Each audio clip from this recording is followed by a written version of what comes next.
Assalamualaikum warahmatullahi wabarakatuh. My name is Nadia Raden and my group will be talking about 10 examples of communication styles that can negatively affect your spouse's feeling.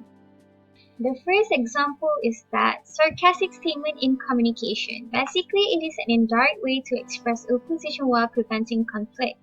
As an example, the wife made a statement, "You forgot my birthday last year, so why should I remember your birthday this year?" Next example is that criticism, humiliation, and dominant statement in communication. One partner or both may easily identify this mode of interaction when attempting to speak about the other. In this dynamic, rage is the most identified emotion.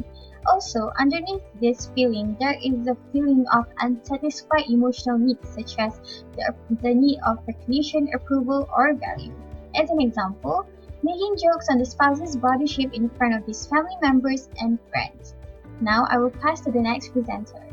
Assalamualaikum, my name is Muhammad Arif Danial and I'm going to present the next point, which is past trauma influence.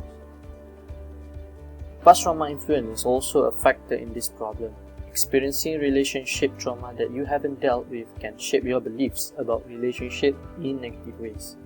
These beliefs can then bias how you perceive your partner's action, leading you to interpret them in the worst light. You may be unable to trust and therefore constantly monitor the status of your relationship or try to control your partner. Next, appreciation towards our loved ones also played a role. Appreciation is one of the most undervalued aspects of any healthy relationship. We usually put so much emphasis on how to know you're in love with someone who is loyal, honest, or a good communicator, that somehow the importance of being appreciated by your partner. Appreciation is a key to any relationship, and also appreciating your spouse is a binding factor in relationship.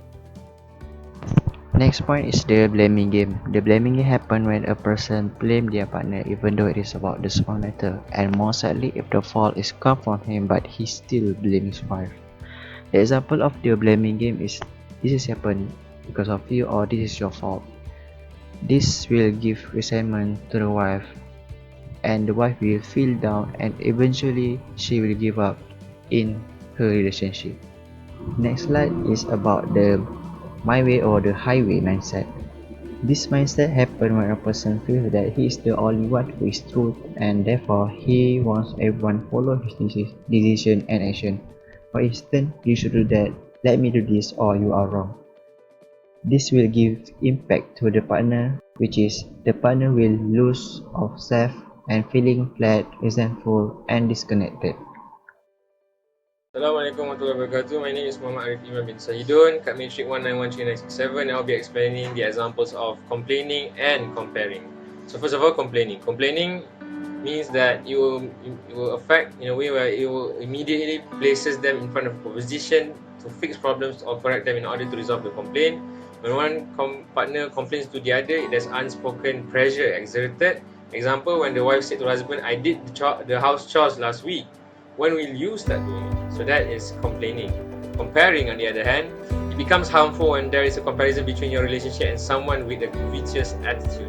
For example, a husband bought his wife an expensive car for the anniversary, while another husband bought a gift. Then the B husband said to the A husband, "Why can't you be like the first A's husband?" Like they're comparing between two husbands, which is better in terms of gift.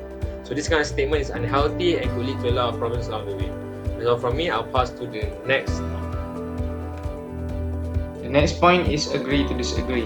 This phrase actually means agreeing not to argue anymore about a different opinion.